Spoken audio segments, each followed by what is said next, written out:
Kepanikan mewarnai pesta pernikahan di Gedung Kesenian Balikpapan Sabtu sore.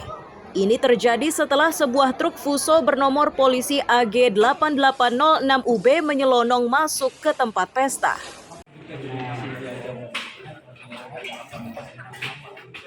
Irawan Dwi, sopir truk, menyatakan peristiwa ini diawali saat ia berhenti untuk mengisi muatan.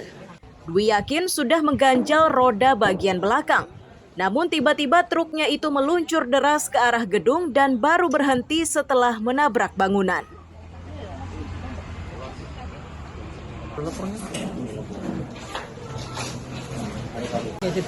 Ngisi barangnya manual kan? Manual. Pakai tenaga manusia? Iya. Ngisi barangnya apa, Mas? Hah? Barangnya apa di dalam? Plastik sama karton. Karton. Iya, plastik. Dari Plastik mana? pres. Dari atas itu, Pak Iwan. Ini blong nggak langsung luncur aja gitu? Iya. Kondisi yang di atas ini berapa orang? Yang di dalam bak waktu ngisi? Tadi kita empat atau berapa? Sekitar itu, Pak ya. Iya. Ini ada handremnya, Pak? Ada itu. Dipasang nggak handremnya? Itu loh, tapi kan masuk gigi juga ganjel. Biasanya enggak seperti ini, Pak. Kasat Lantas Polresta Balikpapan Kompol Ropiani menegaskan truk tersebut meluncur dengan jarak 120 meter dari Gedung Kesenian. Tidak ada korban jiwa dari musibah ini karena saat kejadian resepsi sudah hampir usai. Ada kegiatan pernikahan, acara resepsi, dan kebetulan acaranya ini sudah hampir selesai, namun masih banyak anggota keluarga dan kedua mempelai. Terjadilah truk ini meluncur sekitar 120 meter dari atas ke bawah. 120 meter ya? 120 meter, kurang lebih tadi sudah diolah TKP. Bu, pada saat kejadian apakah supirnya berada di luar truk atau dalam truk? Itu tadi di luar. Berarti emang lagi parkir mobil gitu? Parkir.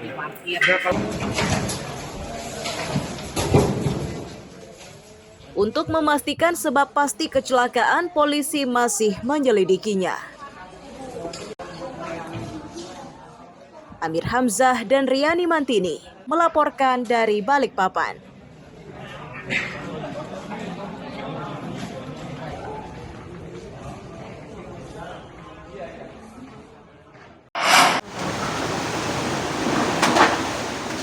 Terjangan ombak di kawasan Kelandasan Ulu Balikpapan ini menyebabkan beberapa rumah rusak. Peristiwa yang terjadi pada Jumat 21 Juli 2023 pagi direkam oleh warga menggunakan ponsel. Meski beberapa rumah yang diterjang ombak besar, namun peristiwa ini tidak menelan korban jiwa. Pemilik mengetahui rumahnya rusak dari informasi tetangga. Warga menyatakan gelombang tinggi ini terjadi pukul 6 pagi. Saat ombak menerjang, warga diliputi kepanikan terlebih saat melihat salah satu rumah rusak.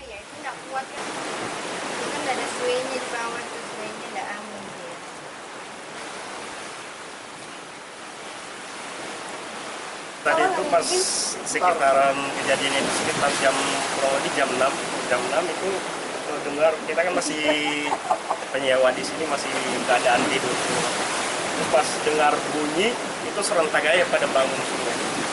Gitu sih. Pas lihat belakang ternyata rumah yang di belakang yang roboh. Ini masih berantungan di sebagian tadi. Saya langsung ngamanin diri sebagian. Dan keluar. Waktu kamu lihat itu ada orang dari sini?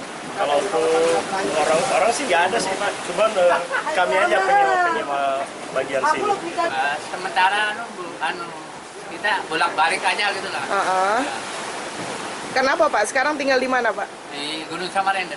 Gunung Samarinda. Kenapa rumah ini tidak ditempati Pak? Karena kita jaga cucu di gitu. Jadi bolak-balik aja setiap hari ya Pak ya? Tadi dengar informasi rumahnya runtuh nih jam berapa Pak? Lucu kan jam berapa tadi? WRT.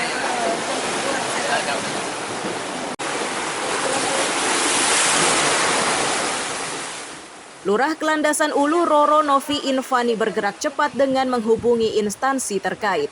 Itu dilakukan agar petugas gabungan segera menyingkirkan material bangunan yang terseret air.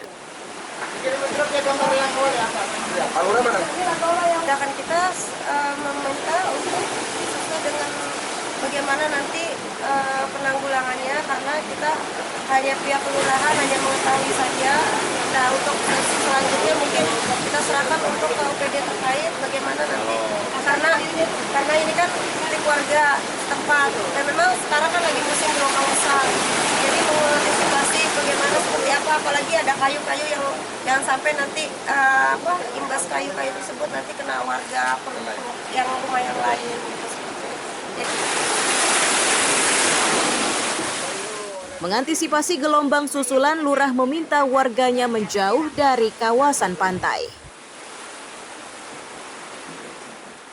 Amir Hamzah dan Riani Mantini melaporkan dari Balikpapan.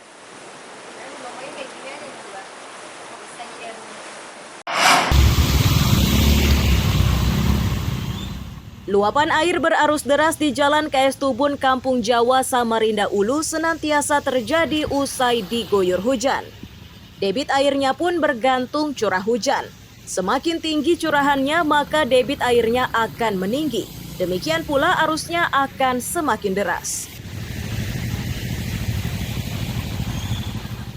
Parjo pedagang kaki lima menyatakan banjir di kawasan tersebut sudah jadi langganan. Jika hujan mengguyur saat ia berjualan, maka penghasilannya akan menyusut sebab para pembeli kesulitan mendatangi tempat usahanya. Pokoknya kalau hujan ya banjir. Banjir ya, tapi segini ini apa lebih tinggi lagi biasanya? Ya, Setinggi apa Pak biasanya? Paling tinggi? kalau hujannya kuat ya ini. Sampai di atas itu ya? Ya. Berapa lama Pak biasanya kalau sudah tergenang begini Pak? Oh, Surutnya? pokoknya gini Mas, kalau terang hujan ya habis. Kalau masih hujan ya kayak gini. Setiap hujan pasti tergenang air begini Pak ya? Pasti. Pedagang lainnya meyakini banjir di kawasan tersebut akibat alirannya tersumbat sampah. Sampah-sampah berceceran. Kasih tahu tuh sama yang jualan ke yang mana punya sampah. Kalau pas lagi banjir, jangan sampahnya dilarutkan ke air. Kalau dulunya ndak banjir karena paletnya ini kan ndak di semen. Kalau kayak punya bule ini kan kayak kayu kan bisa dibongkar. Kalau semen kan dipajang mati kan. Jadi ya mau disalahkan siapa? Paletnya kah, hujannya kah, orangnya kah, keadaan. Berarti kira-kira ini juga terpengaruh oleh sampah gitu Pak ya? Satu sampah, kedua paletnya macet. Agar banjir tidak lagi terjadi, pemerintah kota harus melebarkan aliran airnya. Warga pun harus meningkatkan disiplin dengan tidak membuang sampah di parit. Amir Hamzah dan Hashim Ilyas melaporkan dari Samarinda.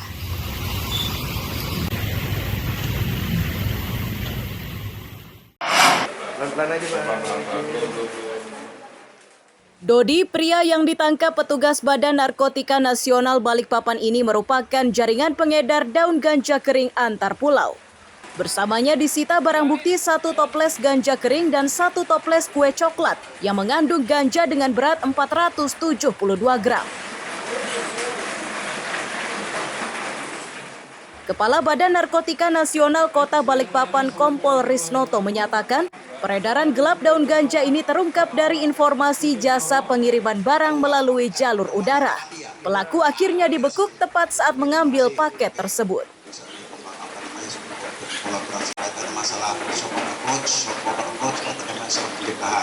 Pengungkapan pada hari ini adalah berkat informasi dari rekan-rekan dari Bea Cukai, kemudian kerjasama kita membangun kerjasama yang solid, kolaborasi, kemudian kita berhasil mengungkap jaringan tindak pidana narkotika apa jenis ganja.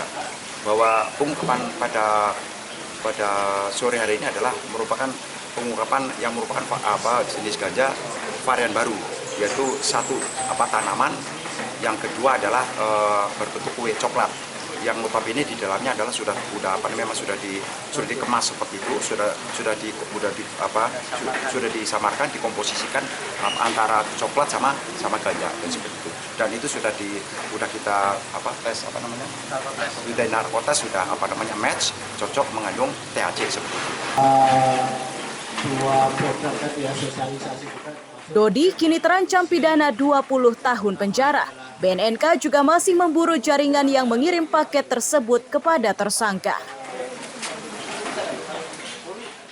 Amir Hamzah dan Riani Mantini melaporkan dari Balikpapan.